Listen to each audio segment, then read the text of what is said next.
Today's video is called Dear Elon, and it's kind of like an open letter or an open email in response to your post on X. After I made a post and I shared it on X and I saw your X page, X profile, you had posted this talking about how you're hiring exceptional engineering and skilled trades, and to, if interested, please email 3 bullet points demonstrating evidence of exceptional ability and your resume to da-da-da-da-da. So my open letter is to you, and it's in response to this post that you posted on X. And the role that you talk about, the AI supercomputer clusters, I don't know what that is. I don't even know what you're referring to, what these jobs are. Yeah, I'm not sure what those roles would entail and if I would, even be interested. But I do believe that I have exceptional ability that you'd value enough to find the right role or create the job for it. So that's what this video is. I do believe I have exceptional ability and it's valuable enough that you would create the right job for it. So it asks for 3 bullet points. So point 1, I'm going to provide additional wisdom and insight that I perceive you lack and that you would find valuable in reference to this interview. So you had this interview and, they titled it Elon Musk's most insightful interview yet. So I'm going to add insight that I don't think you have, and I think you would find it valuable. So I'm going to add to it. So in that interview, you talk about city growth and worth. You pose the question, how do you decide what progress a civilization has made? That's the most objective metric that any alien species visiting us would calibrate how much progress we've made as a civilization. And the answer you give, and one of the most objective ways to do that is the amount of power that any given civilization has been able to harness.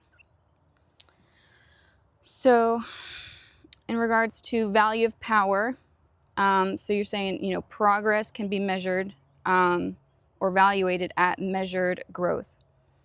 So I think progress is a vector, and the variable that you address, the amount of power, is only in reference to magnitude. So when you say, a civilization's ability to harness power, I think that's a magnitude. But if you were to measure a city's growth, you would also need to, there's a variable for direction. I think to measure a city's growth, that's a vector, you need magnitude and direction. And the variable that you speak of is only in reference to magnitude. Yep. So ability to draw resources, that's what you're talking about. But I think the other variable is, in the value of a city, is ability to rightfully use those resources. So I think you would need those 2 variables together in order to place a value on a civilization's measured growth. Yep. And you only speak of the one. So with the ability to rightfully use those resources, that's in regards to city morality. So that would, be a measure of how much good does a city contain and how much evil does a city contain. I think you would need to measure a city's morality in addition to, I switched from civilization to city. You would have to measure a city's morality and also that city's ability to draw power. I think those 2 variables would be needed in order to assess, a city's growth. Because if you give a good man power or if you give an evil man power, well, what they do with that power is 2 different results. Like a good man, these are, characteristics of his works. So when you empower a good man, well, these are the works he will perform. And an evil man, well, these are characteristics of his works. So when you empower an evil man, these are the works that he performs. So a good man will love and do good, and he will operate on mercy and compassion, and his work will be in relation to building. He will share, and he will impart life to others, and he will empower others, and he will operate off of peace. Whereas an evil man, giving him power, well, he'll use that out of hatred to do evil. He'll operate with like envy and jealousy. His works will destroy and tear down. He will withhold. If you give him power, well, when he sees people in need, he'll withhold it. He'll remove life, hands that shed innocent blood, he'll take life, or he'll steal. He'll use his power to steal or remove life from others. Instead of empowering others, he uses his power to weaken others, and then he'll operate with the use of calamity. Instead of trying to make peace, he'll try to create chaos and calamity, because people are kind of easier to control that way. If there's chaos and fear and confusion, well, creating calamity is the means by which people, men can be controlling. So,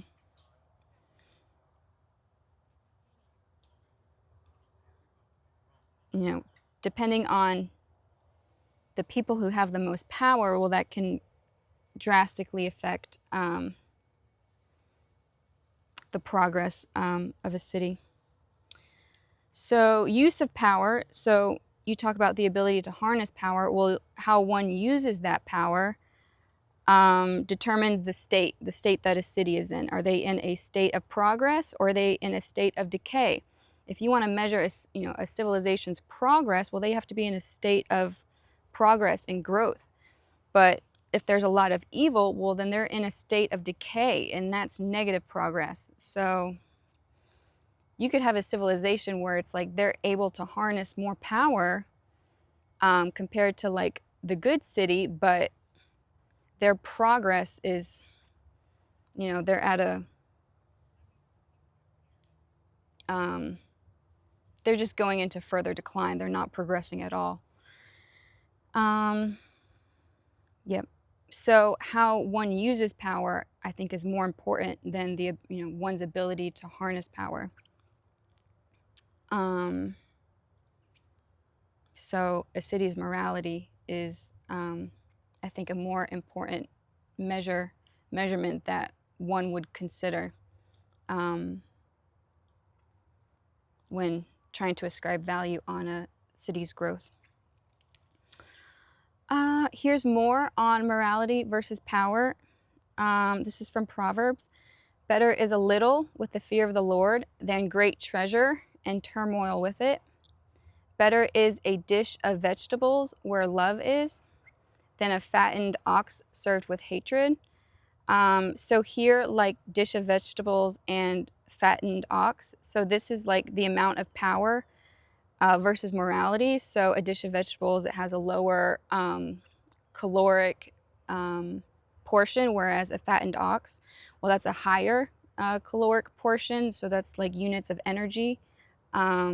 Little energy is better where, with love is, versus a large magnitude of energy where, with hatred. So there you see where morality is better than, having a larger amount of power. A hot-tempered man stirs up strife, but the slow to anger calms a dispute. So again, it's like if someone is hot-tempered, well, their power will stir up strife and violence and harm, but one who's slow to anger, well, they'll use their power to calm a dispute. So it's like one person uses their power to start wars, whereas the other person uses their power to end wars. So morality is more important. If you have the ability to end wars, well, you just saved a whole lot of energy. And then it's like opportunity cost. If you save something from being destroyed, well, it's like you built it. To prevent loss, it's kind of like a gain. So the skill to make peace is valuable, and the ability to turn opposing forces to joined forces is valuable. So if you have two people with power and they're opposed to one another, and like one of them is going to be destroyed, well, if someone has the power to change those opposing forces to joined forces, well, that ability is powerful. I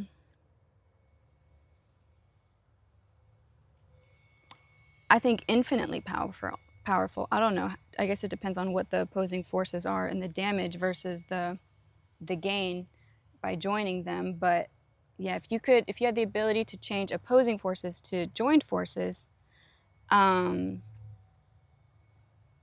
it's like competitors versus collaborators.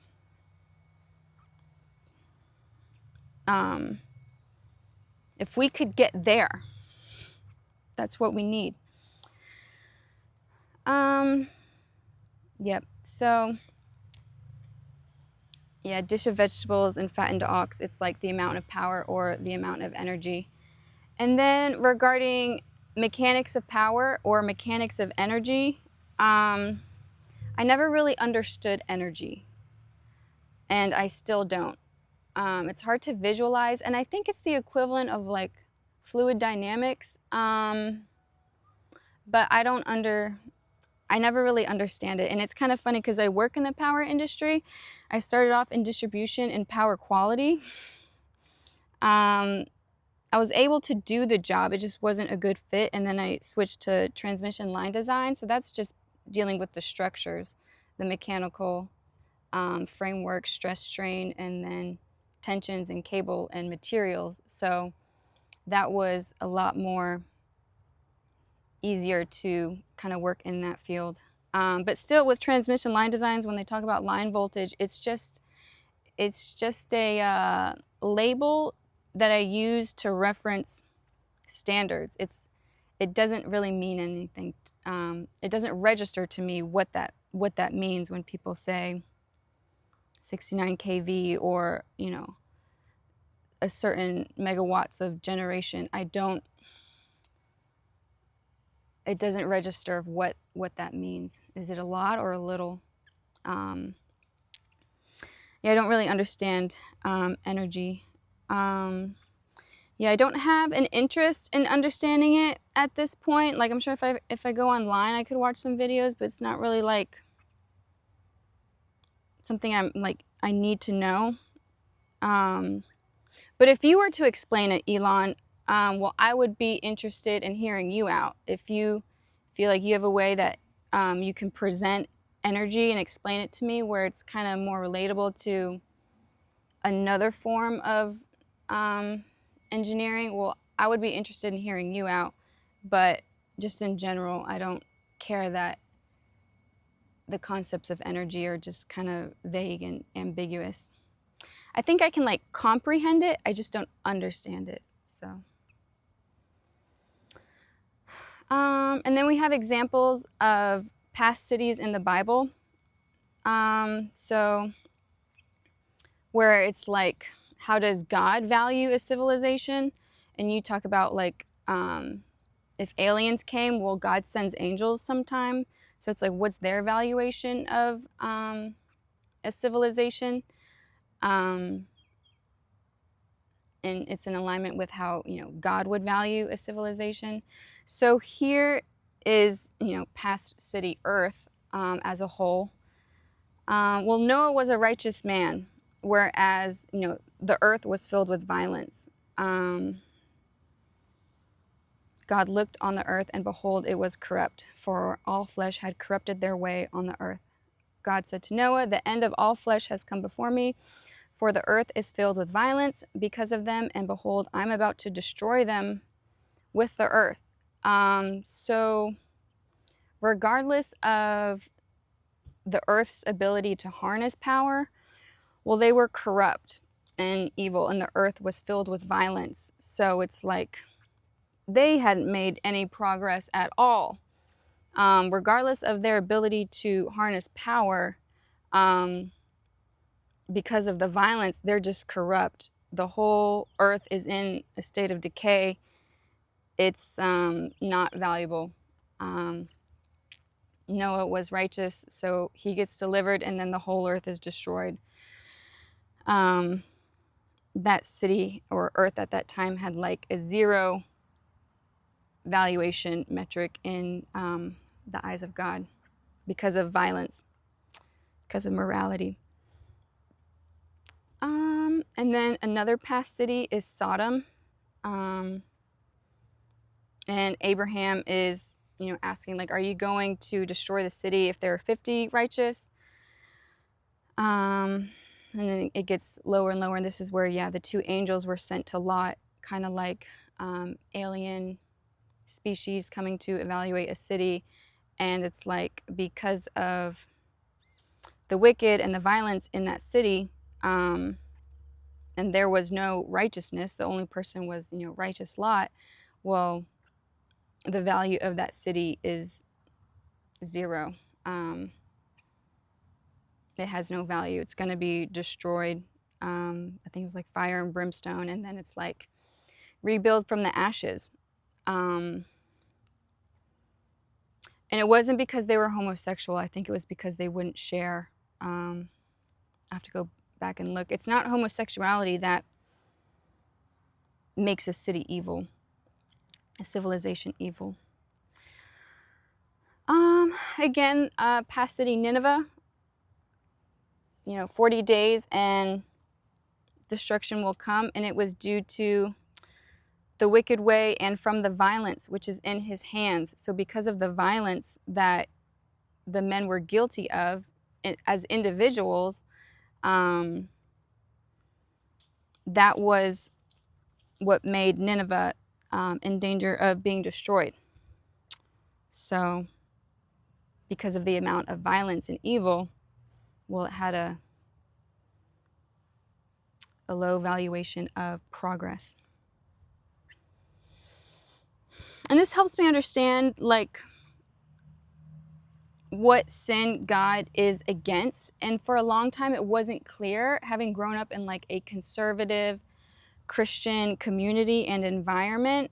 I thought God was angry towards things like drunkenness, fornication, swearing. I think there are sins that people commit that are a symptom of their past or trauma, but the sin is kind of themselves, like drunkenness. You're kind of only hurting yourself, and like substance abuse issues, that's kind of you're kind of destroying yourself with that sin. But what God has like anger towards is when you sin against a person. If you have acts of violence that destroy people, cause harm to people, you're violent towards others, well, because God is retributive, well, destroyers get destroyed. Those who cause calamity have calamity brought to them. So, like with Nineveh, when they turned from their wicked way, God relented concerning the calamity which he had declared he would bring upon them. So, like there's violence and calamity in the city, and when they turned from that, well, then God turned from the calamity. So if God is angry towards those who operate in anger, for the good of humanity, if someone is going around destroying people, well, it's good that God cuts off that cause of harm, that source of destruction. Who is God angry and wrathful towards? He's that way towards those who treat other people that way.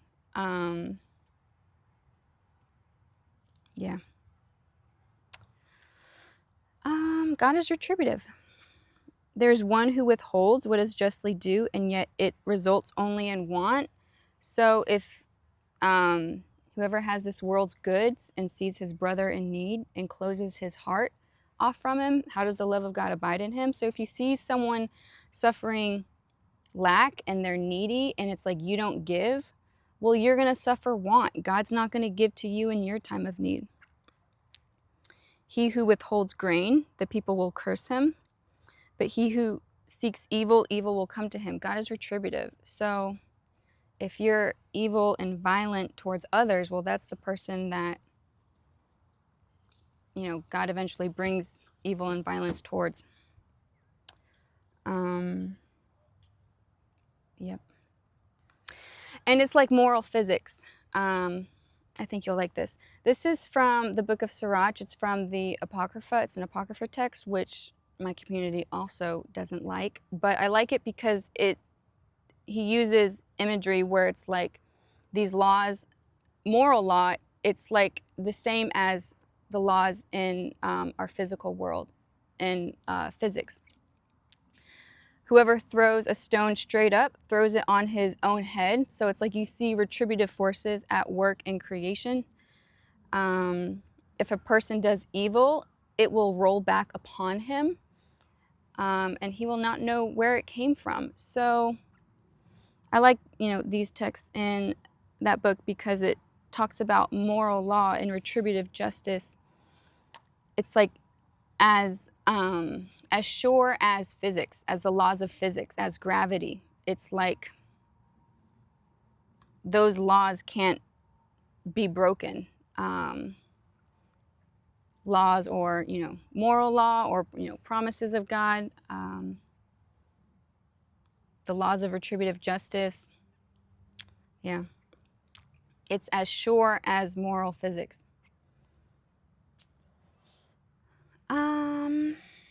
Here's an example of like evil men versus a good man.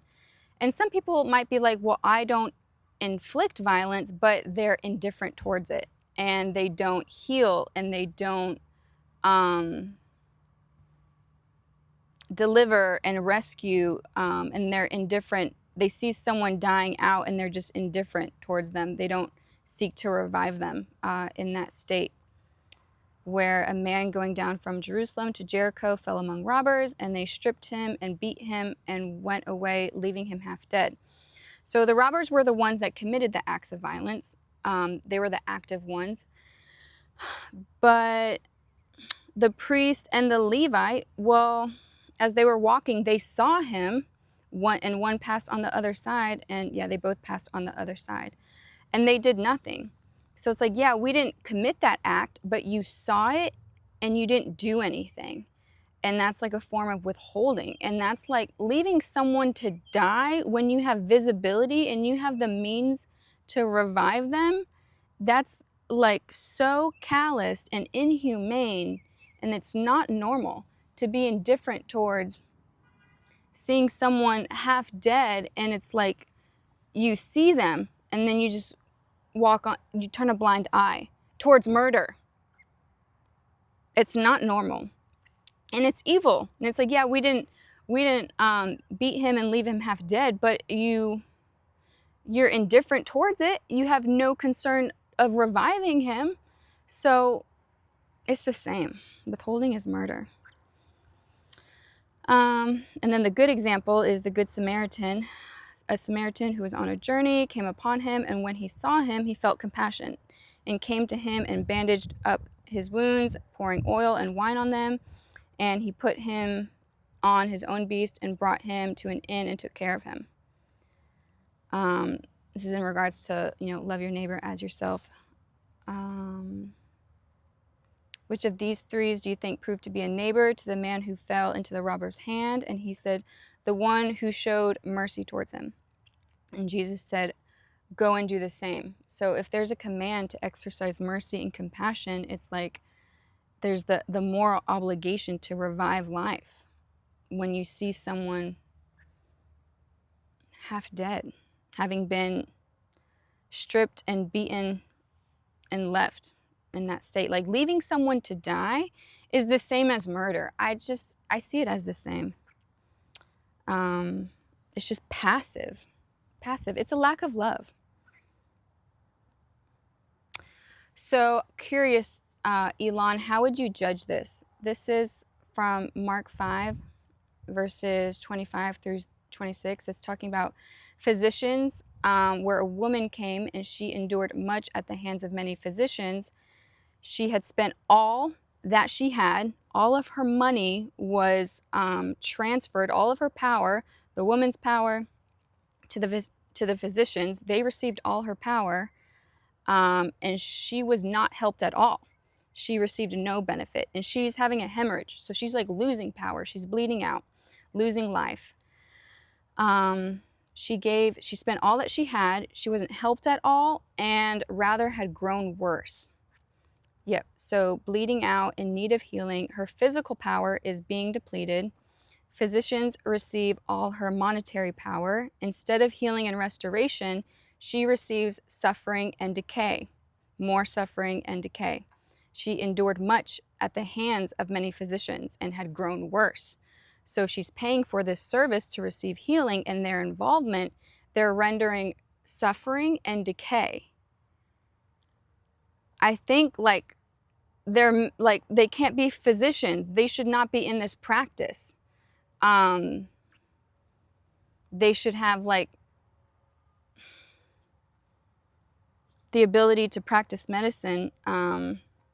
They should not be allowed to do that. They should be warned against. But I think, yeah, if you were to judge these physicians according to their works, what would they be guilty of? Regardless of intent, regardless of motive, if you were to judge them solely based off of their works, what would they be guilty of? Like medical malpractice, negligence, or would you say that they're guilty of murder? In what ways is she different from the man headed to Jericho?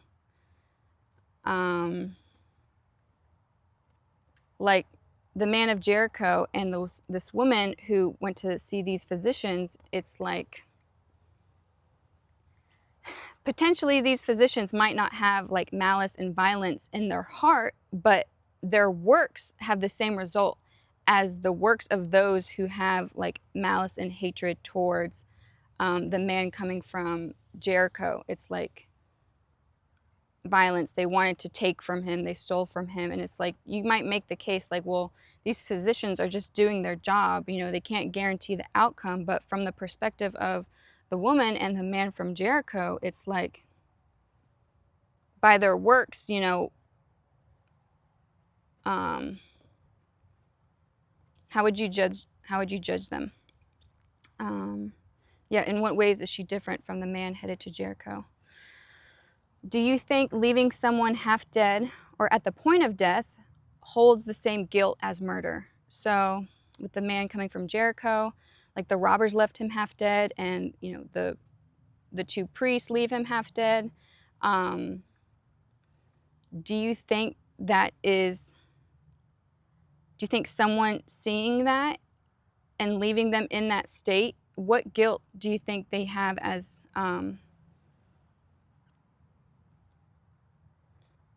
would you see it as the same guilt as murder?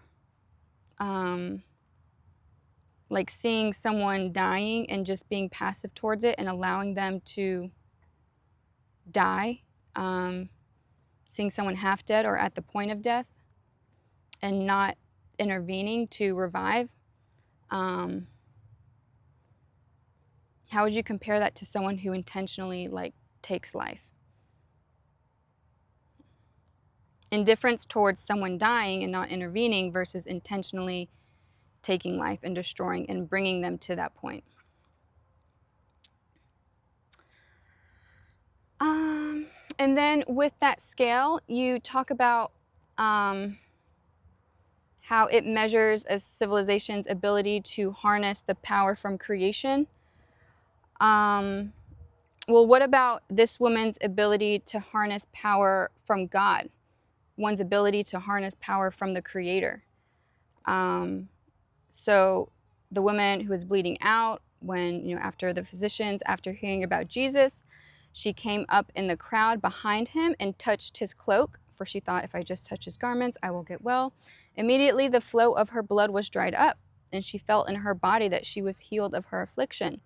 Immediately, Jesus, perceiving in himself that power proceeding from him had gone forth, turned around in the crowd and said, "Who touched my garments?"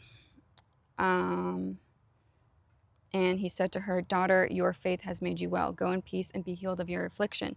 So this woman, through her works, by touching his cloak, and thinking to herself, if I just touch his garments, I will get well. Well, she was able to harness power from Jesus, and God was with him. It was like divine power. So she figured out a way to harness power from God, from the Creator.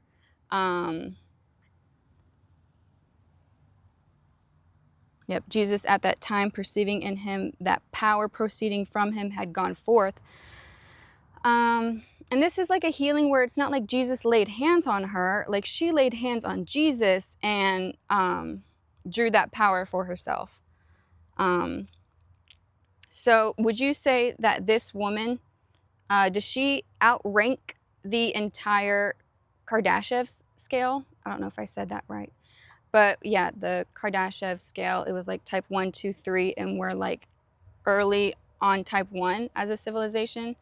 Well, do you think her works are such that she outranks the entire scale that you referenced in that interview?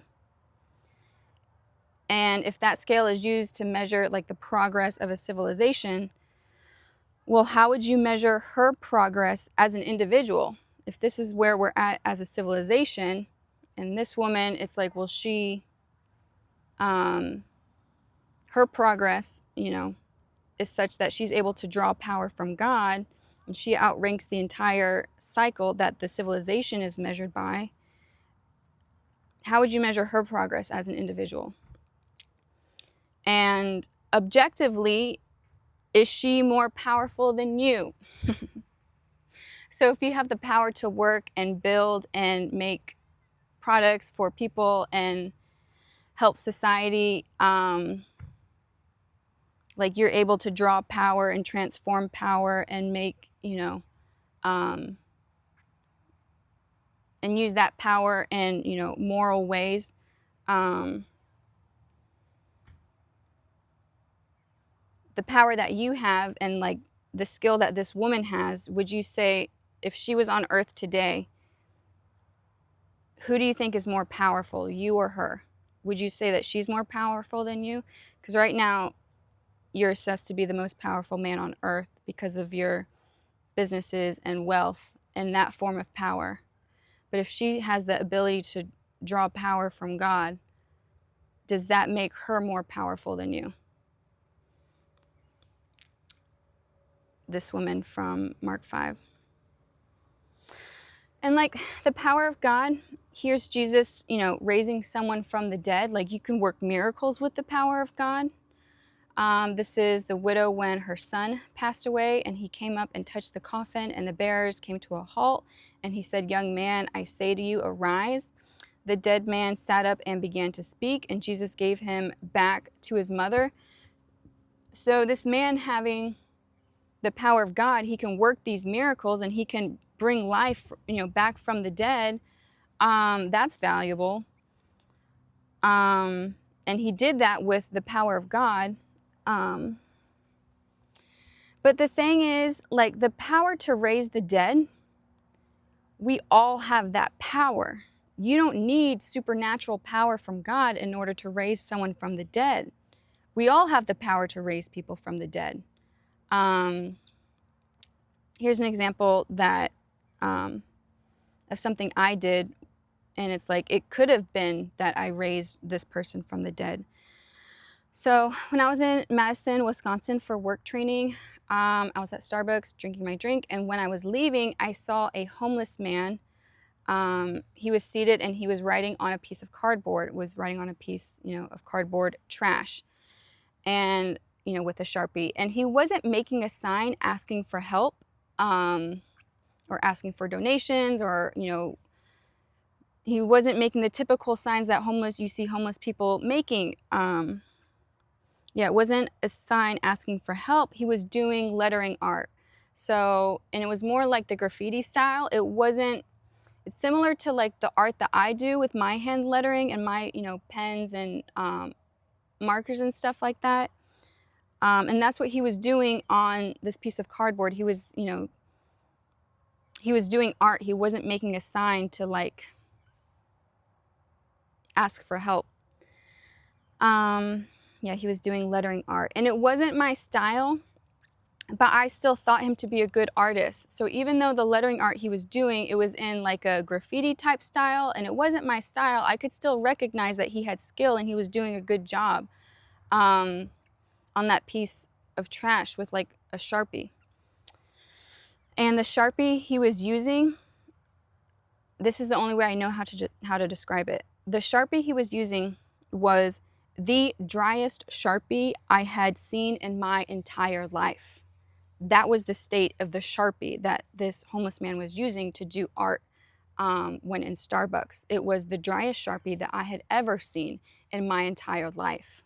That was the state of that man's Sharpie. So when I saw that, well, I went down the street to Walgreens and I bought every package of Sharpies that they had to offer and some poster board. And I think it cost me $80 to buy the Sharpies and the poster board. So I bought that and then I went to go bring it to him. And when I went back, he wasn't seated. He wasn't seated when I returned. So I left the items with the rest of his belongings. I assumed that he went to the bathroom inside the store. His belongings were there, so I just left it. I was kind of bummed. I wanted to see his reaction, but I just left the stuff there with the rest of his stuff. And like my motive at that time was that I wanted to bring that man joy.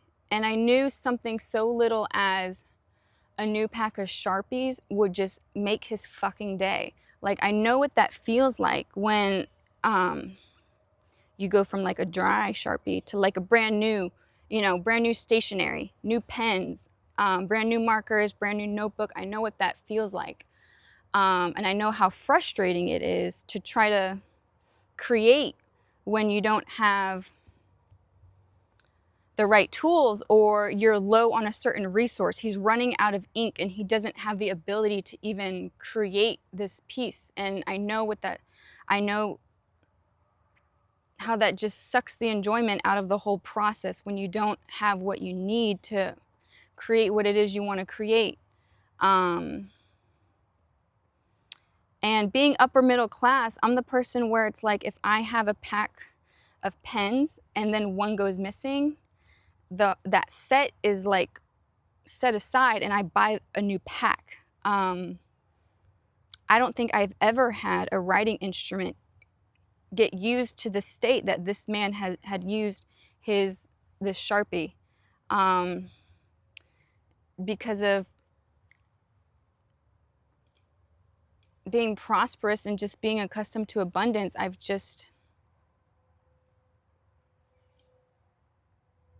never had to use resources to that extent, and it's just kind of been I see it as a small thing if I throw away a package of markers where it's like half of them are lost and I just buy the new set again. But like being upper middle class, it's like what I throw away is like of great value to people at the bottom. And I think it's like a weird place to be. You're just you don't realize the impact that you can have when you're like middle class with the crumbs, the impact you can have with what you throw away. So, I knew that he would just be fucking stoked if he just had a new package of Sharpies. Seeing the current state of his Sharpie, I knew that it would just, he'd be jacked. It'd be Christmas. So, yeah, my motive was wanting to bring him joy. And like looking back, that work may have saved him from ending his own life. He might have been at the point where it was like, this Sharpie is so dead, I don't want to have to ask for money to buy a new pack. I'm just freaking done. All I want to do is sit in the park and draw and make my writings and just enjoy creation and do this one thing, and I'm not harming anyone, and like he could have just been fucking done. And it's like that, you know, $80 could have saved his life. It could have been what it takes, where it's like, you know what, I'm gonna hang in there. This is what I needed to keep going. So if he's at the point of like, I'm gonna end my own life, and like that $80 gives him the joy and fuel and encouragement to hang in there, well, it's like the equivalent as if he died and I raised him from the dead. Like, just because he didn't end his life and then I had to like use the power of God to revive him from the dead, it's like you can raise people from the dead with $80. I don't know if that was the case with this man, but it could have been.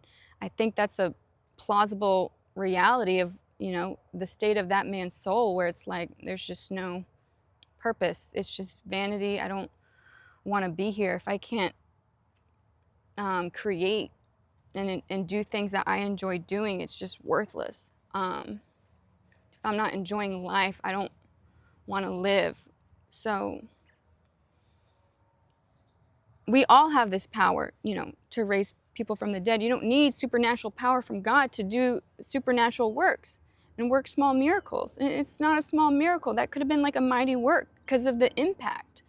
How that power is leveraged for, you know, the power contained in $80. Well, if that sustains life, well, it's power leverage. Yeah. I like when you talk about the spark of life, Elon. It's very godly. Here it is in Isaiah 42, verses 1 through 4. And a dimly burning wick he will not extinguish. He will not be disheartened or crushed. Talking about the servant of God, God's chosen, in whom my soul delights. Like, these are the works of God. A dimly burning wick he will not extinguish. It's like a value of human life, a value towards consciousness, a value towards sustaining life and sustaining that spark. You value that spark, and that moves you to want to propagate it and be an interplanetarian society, to sustain it and multiply it into space because of the value of human consciousness and that spark. But here we see how that value is demonstrated in not allowing that spark to go out, to be extinguished. So it's like the same morals, but the works are kind of different. You're kind of led in a different direction. Your value is that you want to not allow it to be extinguished by spreading out on different planets. It's like by that work, it's like you want to prevent life and consciousness as a whole from extinguishing. But here it's like that same value, it's like one spark and one life you don't want is, you know, extinguished. And again, you see God being retributive, because it's like you don't want someone's spark to go out, so you go and add fire, you fuel the flame, you encourage, it's a dimly burning wick, so you don't want it to be extinguished, so you revive it, you bring it to a point of stability, and because you're involved in that work, well, then you yourself will not be disheartened or crushed. So instead of allowing someone to be disheartened or just crushed, you know, brokenhearted and crushed in spirit, well, if you prevent that from occurring, well, God will prevent that from occurring, and with, you know, with your spark and your fire and your fuel and your drive as well. So, because God is retributive.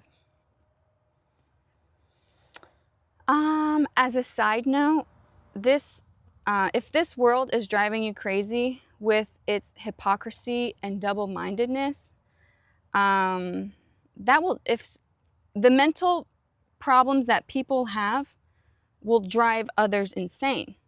If someone is completely unreasonable, well, that will make the reasonable insane. That will drive them to insanity. They'll go crazy because of the insanity of those around them, because of the hypocrisy and being double-minded. It's, yeah. If this world is driving you crazy with its hypocrisy and double-mindedness, I can go through all your interviews and point out all of the ways you are godly and righteous, and that the issue is the evil and corrupt world we live in, not you. People have a certain perspective of you, and their perspective says more about them as opposed to you, and that can drive someone crazy and insane.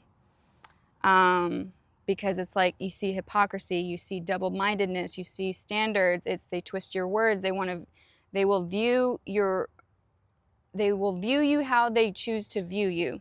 And if they have evil and corruption, well, how they interpret you says, how someone views you, that kind of speaks to the interpreter as opposed to what it is that they're observing.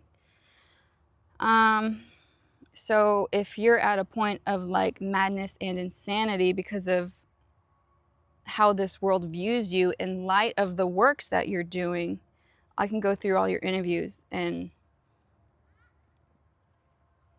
call out the people who speak evil of you, or project an evil interpretation on your works, and show how it's an issue with the observer. It's not an issue with you.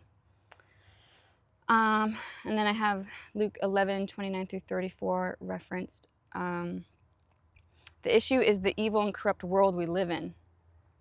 So they will project that evil and corruption onto you. And if you're godly and righteous and you're wanting to do good to everyone, that will drive you insane. So, and from my perspective, you worship God. So like with your convictions of morality and the value of human consciousness and sustaining it, well, that mirrors the character and nature of God. And through that conviction and your works in accord with that conviction, well, those works are evidence that you worship God.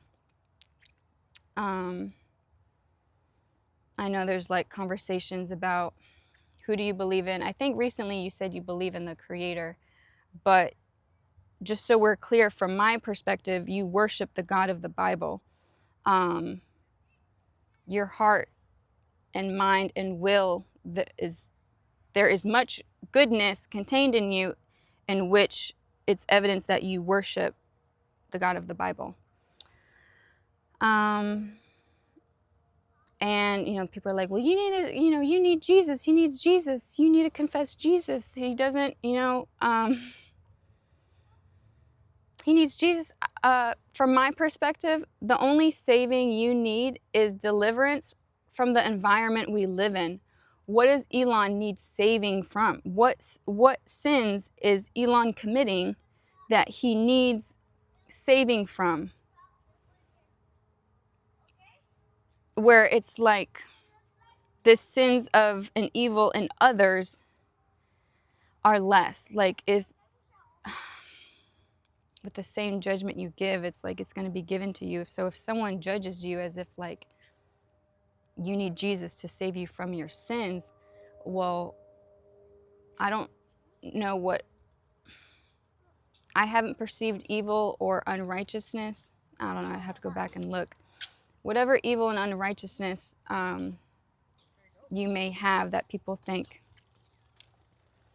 they judge you that you need Jesus to save you from this sins to be forgiven. Well, they need Jesus more to be saved from their sins. I think the corruption, like if you need Jesus to save you from your corruption, that's how they're, if that's what they're saying about you, well, it's like they more so need Jesus.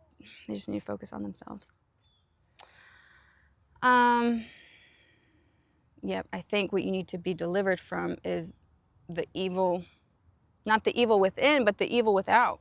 being delivered from the evil in the environment where it's like that's a source of harm. You know, the sin that people have, well, that's a source of harm to them.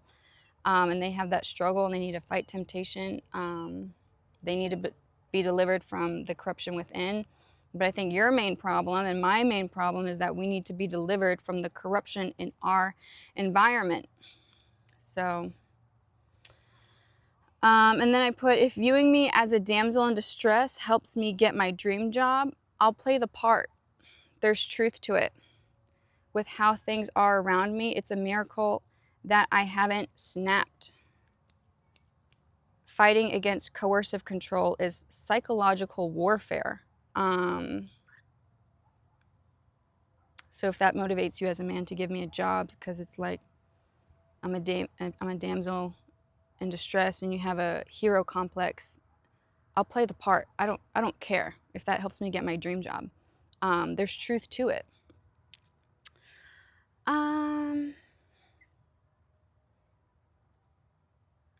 But with, like, you know, trusting God and faith in God, it's like there's peace amidst the chaos. Like, I know eventually, like, deliverance comes from God. So it's like a damsel in distress. Like, mentally, I'm not in distress, but the environment is distressful. I don't know. Yeah. It's not a... That's all. So back to, you know, the spark of life. Well, it's a lot of work bringing new life into the world. Talking about population growth, population decline, how we need to be having more babies. Well, it's a lot of work to conceive and to build a physical body.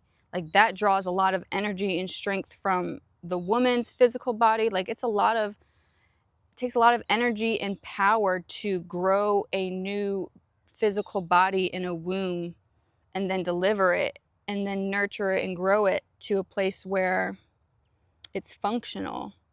That's really draining on a woman. So it takes a lot of power to add that new life. And a lot of people may be at a point of death. 2 years ago, I was there. So just from experience, yeah, there's probably a lot of people just like me that are at a point of death. And I think rescuing lives and reviving lives and restraining men of violence could be more impactful to society and its population. So, like, if you save a life, well, that's the equivalent of a new life being born. Like, we could address the death rate, the suicide rate, the murder rate, you know, by decreasing the death rate, it is an increase towards population growth. So I think that would be valuable. Pragmatically, but also morality. You know, if someone's just objectively wanting to, if they're only worried about the numbers, well, I think that would be a better use of resources, but also morality. I think that's the more needed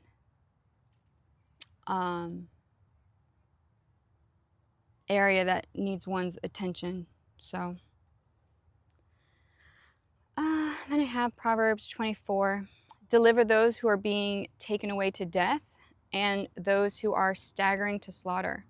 Oh, hold them back. If you say, see, we did not know this, does he not consider it who weighs the hearts? So it's like, oh, this person committed suicide. Oh, we didn't know we didn't know her situation was that bad. She didn't tell us. If we had known, we would have done something. Okay.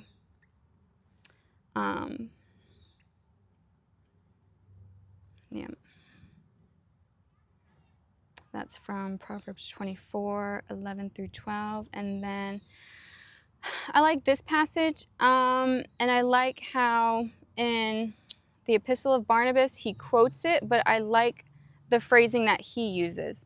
So I'm not saying that the Epistle of Barnabas is scripture. I could go back and read it and maybe make a judgment on it. But when he quotes this, the point I want to talk about is how the terms that he uses, the commands. So somewhere in Isaiah. So, is this not the fast which I chose, to loosen the bonds of wickedness, to undo the bands of the yoke, and to let the oppressor go free and break every yoke? So, these commands that we have from God, what we are to do, well, Barnabas describes them as loosen every bond of injustice, untie the fastenings of violent contracts. I think that's kind of like slavery contracts, where it might be violent in a sense where it's causing harm, it's causing loss of life. It's just, yeah. I'm not sure what would equate to like a violent contract, maybe abusive marriages, but,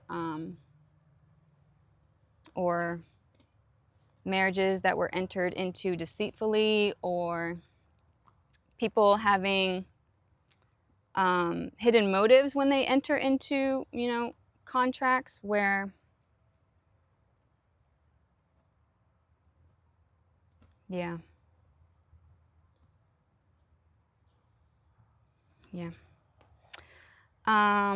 Send away in freedom the oppressed. And then we see retributive justice again. If you give yourself to the hungry and satisfy the desire of the afflicted, then your light will rise in darkness, and your gloom will become like midday, and the Lord will continually guide you and satisfy your desire in scorched places, and give strength to your bones. And you will be like a watered garden, and like a spring of water whose waters do not fail. So we see the retributive justice, of God there, where it's like, if you're a means of imparting life to others, well, you yourself will be revived.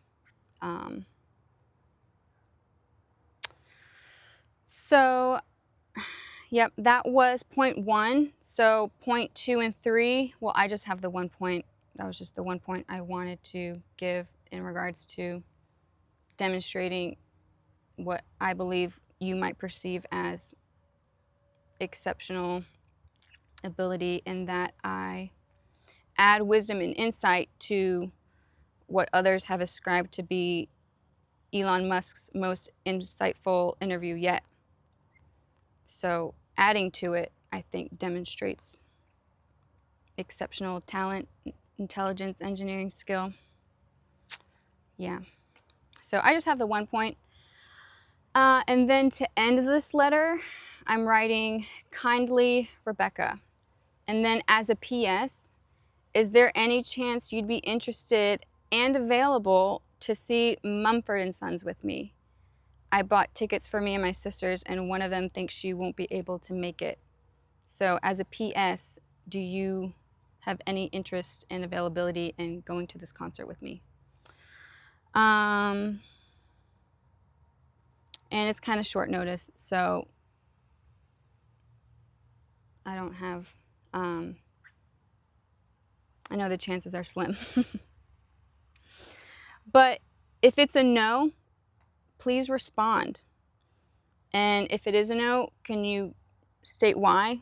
Like, is it that you're not available, or that you're not interested, or that you're both not available and not interested? And if you're not interested, is it because you're not interested in Mumford & Sons, or that you're not interested in concerts, or that you're not interested in interacting with me socially? If I'm putting together this presentation to ask you for a job, and you're like, I just want to be your employer, I don't want to be your friend, and that's why I'm not interested in doing this social activity together, you could just say that. I'm not bothered by rejection. I'm bothered by a lack of response.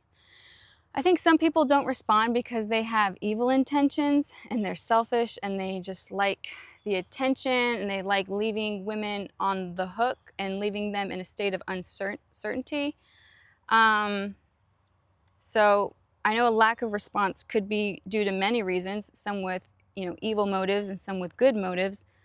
Even if you have good motives, it bothers me. I'm not bothered by being rejected. I'm bothered by the lack of response. Because I know some people with good motives, they might be like, well, I don't want to hurt her feelings. It doesn't bother me. What bothers me is the silence and not communicating that. It's the lack of, the response that bothers me. And it's either indicative of hatred or immaturity on their part, or like fears they haven't conquered. So if it's like a woman to a male and you ask them something and then it's like they say no, but they don't give you the reason why, and it's like maybe it's like they don't want to hurt your feelings, or they lack the maturity to communicate the no. They don't know how to communicate the rejection in an emotionally mature way, so they just don't respond because they don't want to hurt your feelings. Or it's like they don't know, or I'm fucking intimidating, and they don't want to respond because they think how they respond is I'm gonna respond in a way where it's like, if they don't come right, they have a fear of how I'm gonna respond. So it's like they have a fear of rejection. So even if I initiate, well, they don't respond because they have a fear of rejection. It's like, well, I need to respond. So, I realized that regardless of what, the silence is due to, regardless of what it is, I eventually get to a state where it's like, I'm no longer interested. I'm no longer interested. It's either because of hatred and like someone's narcissistic and they just like the attention and they don't want to like say they're not interested because they want to keep you on the line, because it's like, well, maybe what if someone better comes around? I don't want to. So they'd rather leave you in a state where they're receiving your attention and interest, and it's like they have no problem leaving you in that state while it's like something better could, come around. I don't want to. It shows like indifference and hatred towards that person, and that they're selfish, or it's like an immaturity where they're not emotionally mature to, say they're not interested in a way that doesn't hurt someone's feelings, or it's like they have fears that they haven't overcome and conquered. So regardless of why someone doesn't respond, I eventually get to a place where it's like I'm no longer interested. So if you could respond, however you respond, I'm not going to be bothered by it, but the lack of response is what's most bothering. So, but eventually I just kind of see that it says more about the person than me. So, yeah. People might view this last portion where it's like I initiate, I take the initiative on like an invite towards like a social engagement, and people might view that with criticism. If it was the other way around, if Elon had posted, hey, I have tickets for Mumford & Son, who wants to come with me? Are you like, who wouldn't be posting, I want to go with you? So if I have the tickets and I'm like, Elon, I want to go with you, why is it that it would be frowned upon that I'm like, I want Elon to come with me to this concert? Why is it like bad that I take initiative if I have the tickets? Do I just say, I have this free ticket and hope that Elon Musk sees my X page and responds and says, I want to go with you? Like, why can't I just ask him while I'm doing this thing, asking for a job, do you want to come to this concert with me? If I have the tickets, why can't I be the one to take initiative and ask him to come? If it was the other way around, I'd be showing interest and be like, yeah, I want to go to that concert with you. So if I have the tickets, why can't I still express that interest? Yeah, I want Elon to come to this concert with me. But like, in regards to like romantic stuff, it's like, oh, you shouldn't initiate. Women shouldn't initiate. It's emasculating. For you to initiate interest towards a man, well, it's emasculating to the man. That's why you shouldn't do it. If someone says that, well, in this situation, if it was like a romantic interest that I initiated, and people view that like, oh, you shouldn't do that, that's emasculating towards, Elon Musk, that you're insulting him when you say that. You're saying he has a fragile ego. You're saying like this man's ego, if a woman was to take initiative and make the first move, you're saying like he would feel emasculated. You're saying he has a fragile ego. Are we talking about the same man? I don't think me doing that work would make him feel emasculated, would make him feel deprived of his masculinity as a man and being established in that. So when you accuse me of doing this, you're insulting Elon. What are your metrics for ascribing value to a man? Who would you judge to be the greatest man alive today? Like whatever someone's metrics are for evaluating the value that a man has, I think regardless of the metrics, I think in every metric, Elon will show up as the greatest man. Of all men today alive on the planet, of all these metrics, Elon would be the greatest man. So I don't think you can emasculate him. I don't think you can remove that. I don't think me taking initiative is going to be damaging, take a hit to his male masculinity and what makes him a man. It's just so unreasonable to make that conclusion. But still, it's like, why? This is what patriarchy has done, Elon. This is what patriarchy has done. And maybe you don't see it because you're a respectable, established man. But as a woman, how people speak to you and how people speak to me, you get two different experiences from the same person. What I receive from them and what you receive from them, completely different. Your perspective and how people treat you, and my perspective and how people treat me, completely different. So the harm to society that patriarchy has done.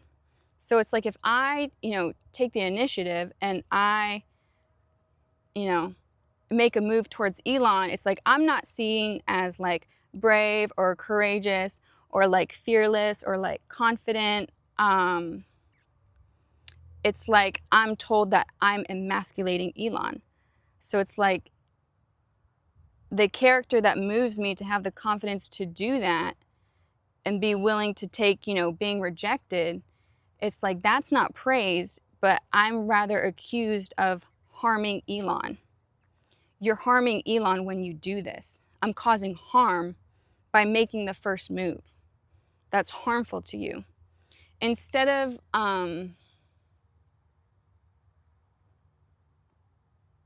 it's just privilege. It's like if I grow in what's seen as like masculine virtues, well, and it's like I demonstrate that towards a man, it's like I'm taking something from him. My growth, they don't see it as like, oh, she has, attained to this level of what society has perceived as, characterized as masculine virtues. It's not like, oh, look at her growth. It's you've taken something from him. So it just leaves us in a weekend. It just makes men the victim, and it allows them to stay in this immature state. And it doesn't, you can't outgrow a man. When you outgrow a man, you're doing harm to that man. It's not, you're taking something from a man. If you outgrow a man, it's not like, it's viewed as if you're stealing from men when you outperform men, or when you like, oh, it's emasculating towards men. Well, if we're just to be, sit and stay in this passive state, and hopefully men will have the courage to work themselves up, to initiate and open themselves up to rejection. It's like we have to wait for a man to overcome a fear of rejection. And then if a woman has overcome that fear and she acts in accord with it, it's like you're emasculating him. Where it's like, no, he's emasculine. I'm not emasculating him. I'm just revealing that he's emasculine. He's effeminate. I don't know what else to fucking say. I don't know. It's just so trash. It's just so trash. There's so many fucking problems, Elon. I'm just so done. I'm so done. Men are, it's like, masculine privilege has left our society to where it's at, where it's like, because of men, you know, instead of holding men accountable and expecting them to grow, it's like we need to keep women in a weakened state. So it's like if they grow and mature above the man, it's like they receive these acts of violence. You're emasculating him. You're doing this to him. You're doing da da da da da. I'm harming a man if I grow above him. That's what it's been like, especially in the conservative Christian circles that I've been in. You know, if a man has a desire to teach, they should be praised. They should be encouraged in that work. They should be empowered in that work. When I put myself to that work, I received acts of violence. It wasn't just indifference. It's like I wasn't encouraged, and it wasn't like they were just indifferent, but I received acts of violence against it. I was given harm thrust upon me to prevent me from growing in that work.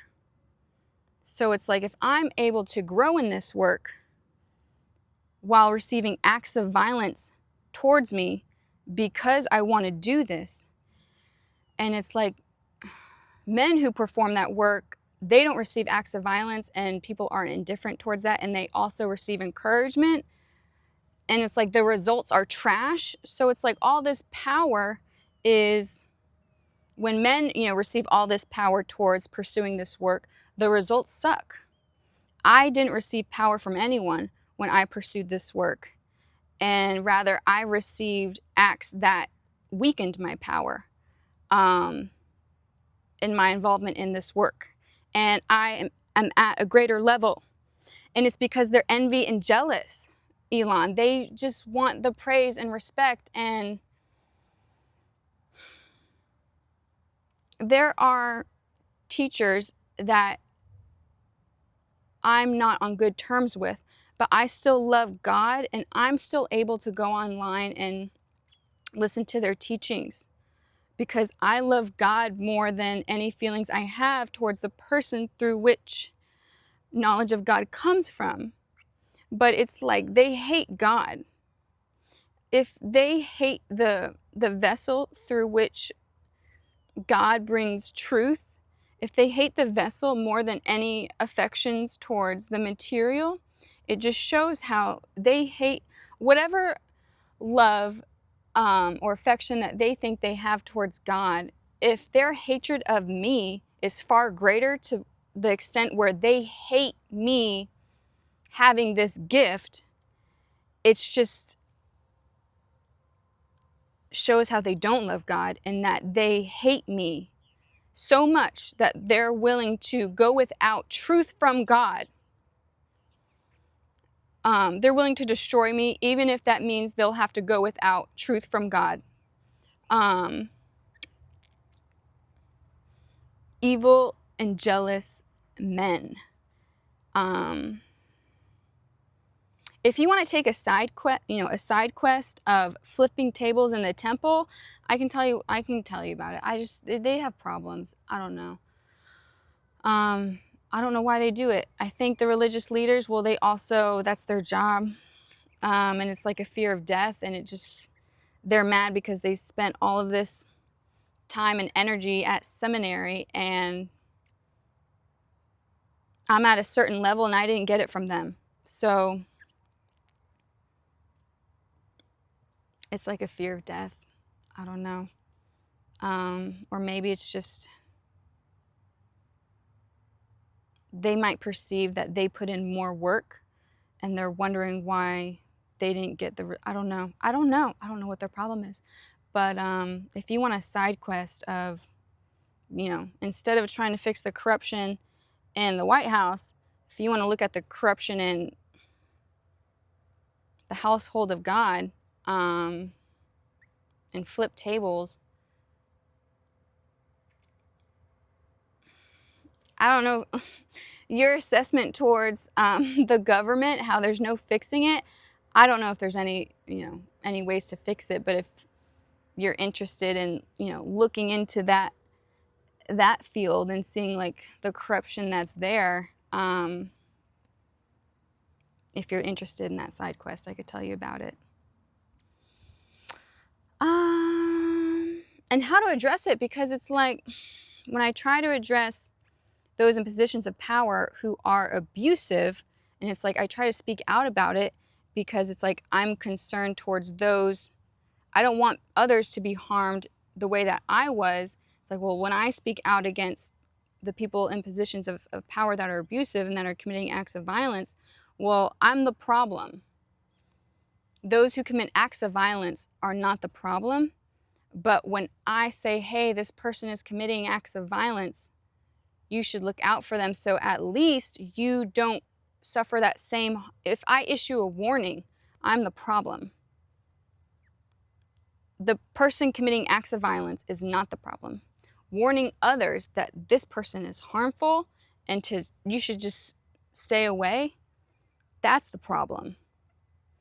I'm not even saying this person did this and we should go and beat him up. I'm not saying that.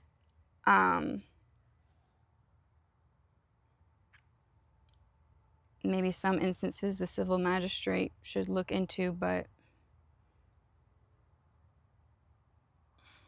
one, those works are evil. And then two, it's like, hey, be on guard. This person has an unbroken pattern of committing acts of violence. So it's like committing acts of violence, well, that's cause to hate someone. If someone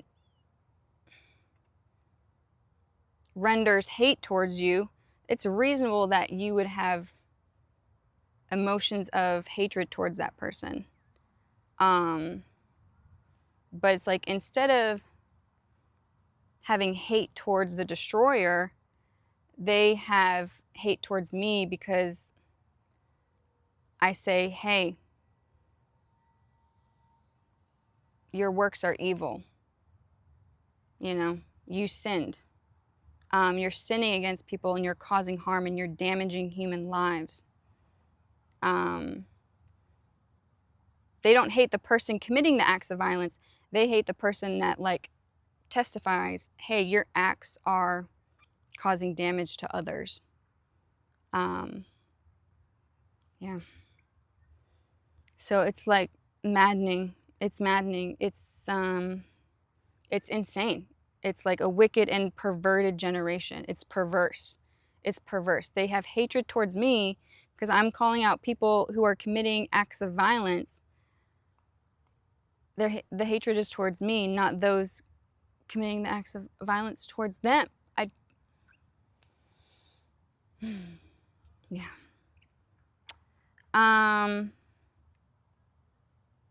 Yeah, if you want a side quest of looking into that and flipping tables, I don't know. I've kind of said what I needed to say, but there's more info if you're interested.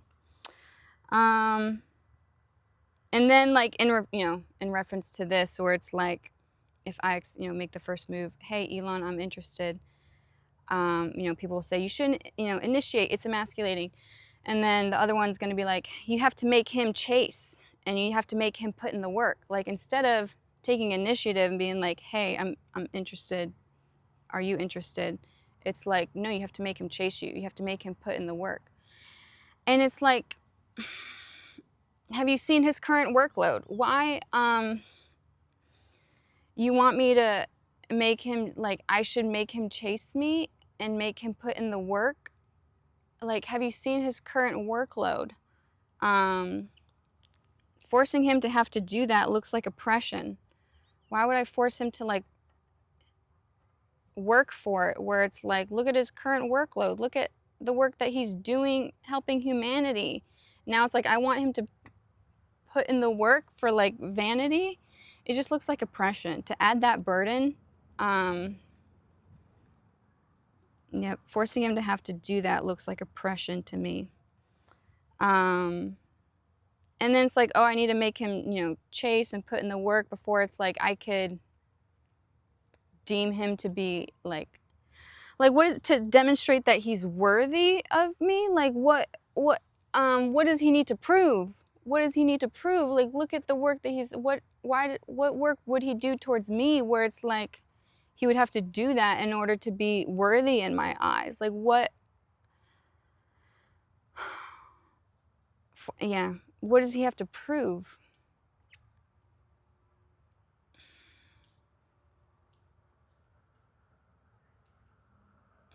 And there's always a back and forth, like, you know, me doing this.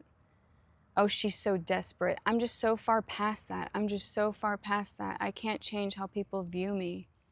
I'm just like, or what's another way? It's like she's throwing herself at men, or she's desperate to be liked back. I'm just, this is the case. I'm interested in hanging out with you socially. But if there was like a romantic interest, it's like if I was to like force you to like put in the work and like chase me before I like express interest back, it just seems unneeded. Like he wouldn't have a whole host of women throwing themselves upon him anyways. Why is it, who wouldn't be interested in hanging out with Elon socially, or if there was like a romantic interest? It's like, I feel like that's assumed on the majority of women. So why, like, I'm just affirming like that's the case with me too. I just don't get it anymore. I'm just so done. It's just, yeah.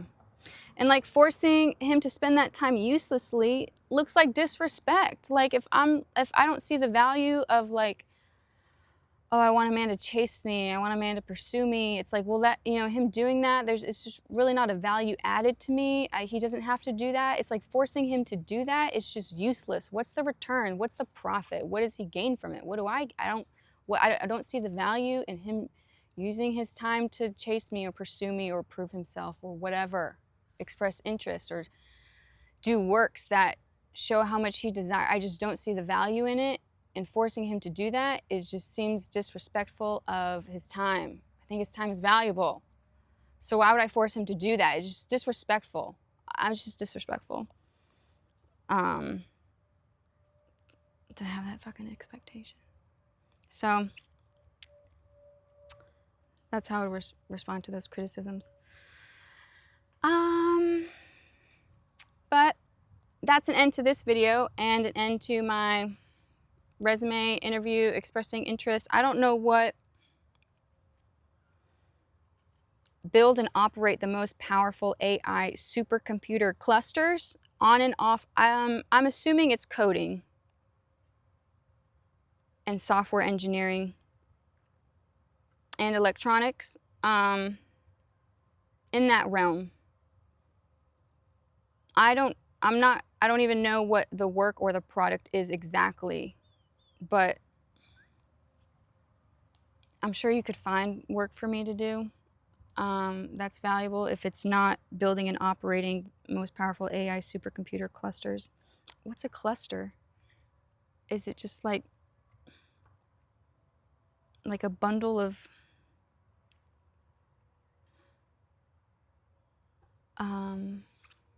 I don't know. I did work at Rockwell where I did mechanical packaging and housing and heat transfer and vibration testing. So I liked that. I like the mechanical stuff. I probably could be good at writing code. I think I have, I don't know how you would call it, maybe savant syndrome with mathematics. This could be point 2. I got a 780 out of 800 when I took my SATs, so I'm like really good at math and equations. And then when I learned sentence diagramming, well, that made me really good at language. Once I could see how language functioned as mathematics, where it's like words contain value and verbs are like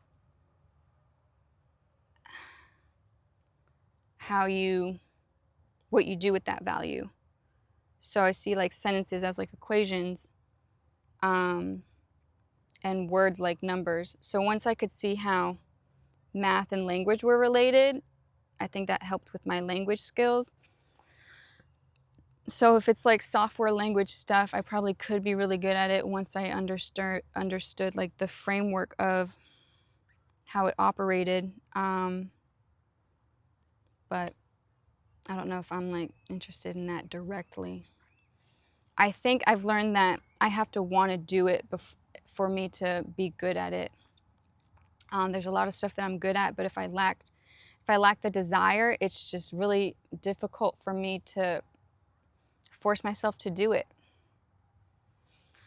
I have to want to do it, and then I do a really good job and I can work miracles. But if it's something I get bored of and if I don't enjoy it, it doesn't matter how good I am at it. If I don't enjoy it, it's just not gonna, there's people that are gonna be able to produce something better. I don't know if that's a character flaw on me. I'm just describing to you what I've observed in myself. Same thing with like money. With like my hobbies, people are like, oh, you could have a business doing this. And I have had businesses with my hobbies and my crafts. And then like I kind of did a couple of jobs with like cookies. And I noticed like when it comes to cookies, I enjoy doing it for free, and that's my preference. And when someone's like, I'll pay you to make cookies, as soon as I accept a job and receive the payment, I hate my fucking life. I hate it. I hate it. I hate it. I hate it. It's now like this thing on the back where it's like I have to plan ahead and it's on a certain date. So it's like I need to over prepare.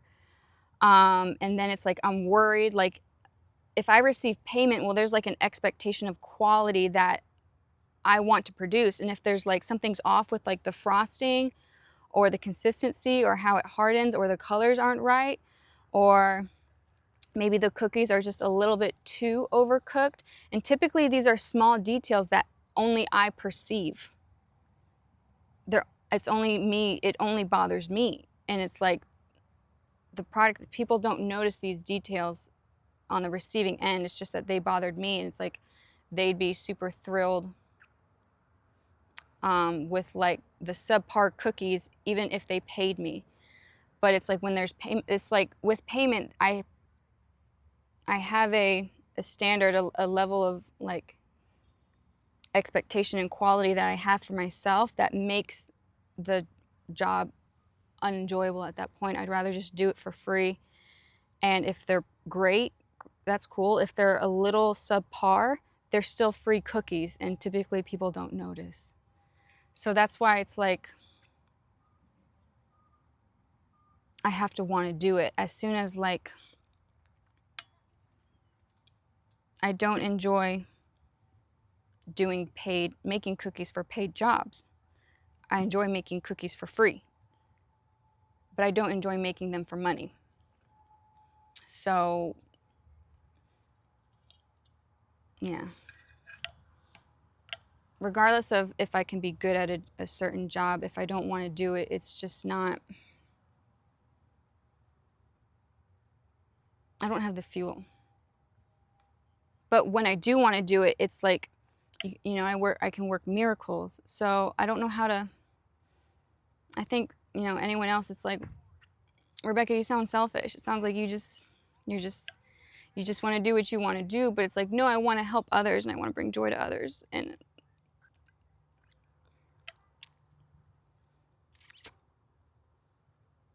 I'm sacrificial in that. I just noticed that if it's not what I want to do, it's not going to be a benefit to that person. But if it is something that I want to do, it will be of greater magnitude benefit to people. I want to benefit people and I want to serve people. And if I'm doing something that I want to do, it's more impactful. If it's something that I don't want to do, it's just not a good use of my power and energy. I want to bless people and serve people and help people.